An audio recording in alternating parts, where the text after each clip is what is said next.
Oi, pessoal, bem-vindos a mais uma conversa nossa sobre direitos trabalhistas pelo mundo.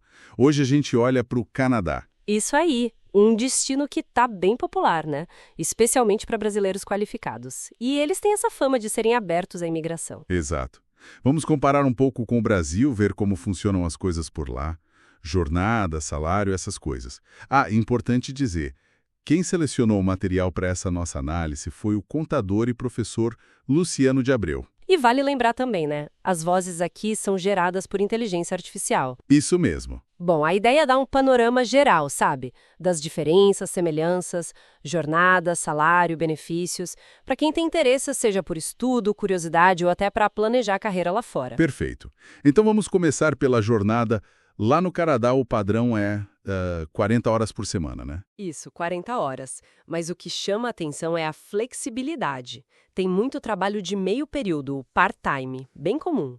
Aqui no Brasil a regra geral é 44 horas, né? E essa flexibilidade de part-time não é tão disseminada, eu acho. Pois é.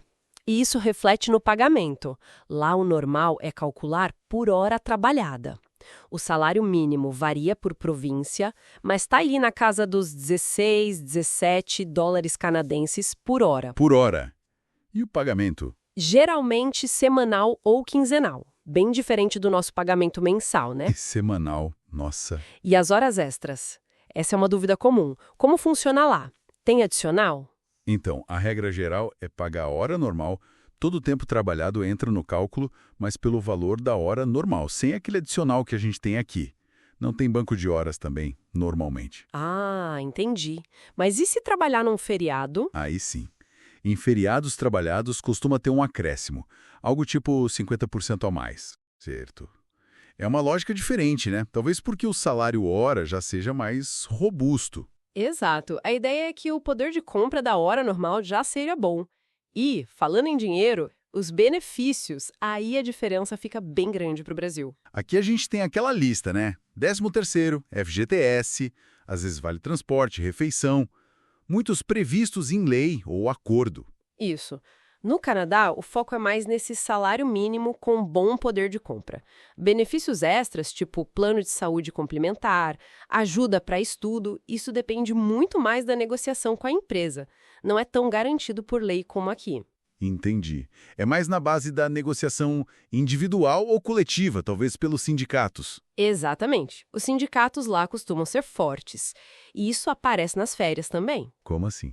Lá, geralmente, são de 10 a 20 dias úteis por ano. Depende da província, do tempo de empresa. Bem menos que os 30 dias aqui. E não tem o terço de férias. Não tem o bônus do terço.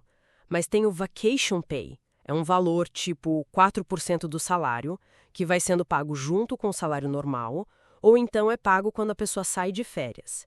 É uma forma diferente de garantir a grana do descanso. Interessante essa do Vacation Pay.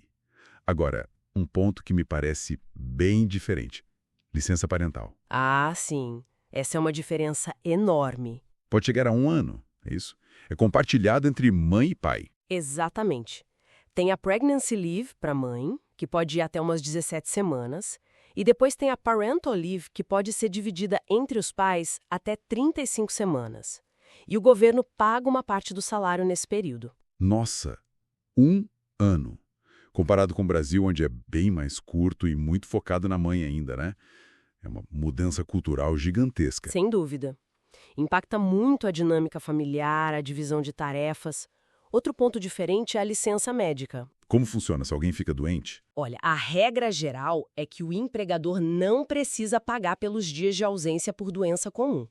Algumas empresas dão uns sick days, dias pagos por ano para isso, mas não é lei geral. E aí? A pessoa fica sem receber. Em algumas situações, para afastamentos mais longos ou específicos, a pessoa pode pedir um suporte do governo. Mas é diferente do Brasil, onde a empresa paga os primeiros 15 dias, né? Totalmente diferente. E para quem está pensando em ir para lá, quais áreas têm mais oportunidade? Olha, o Canadá tem buscado gente em saúde, tecnologia, construção civil, serviços sociais. Essas áreas estão em alta. E onde procurar? Tem o JobBank, que é do governo, e claro, LinkedIn, Indeed. Essas plataformas são chave. E tem aquela possibilidade boa de ir para estudar e poder trabalhar também com vistos específicos. Muita gente faz isso. Pô, pessoal, se essa análise está sendo útil para vocês, não esqueçam de comentar, compartilhar, deixar aquele like. Ajuda bastante o nosso canal a chegar em mais gente interessada nesses assuntos. Com certeza. Resumindo um pouco, então, o sistema canadense parece focar muito na flexibilidade, né? Na negociação, seja individual ou coletiva, e nesse salário por hora com poder de compra maior. E o Brasil, por outro lado, tem um modelo mais regulamentado, talvez. Com mais benefícios obrigatórios na lei, mais proteções definidas. Exato. São abordagens diferentes que refletem culturas e prioridades distintas sobre trabalho. Fica a reflexão, né? Como será que essas diferenças impactam o dia a dia no trabalho? A relação com o chefe, o equilíbrio entre vida pessoal e profissional?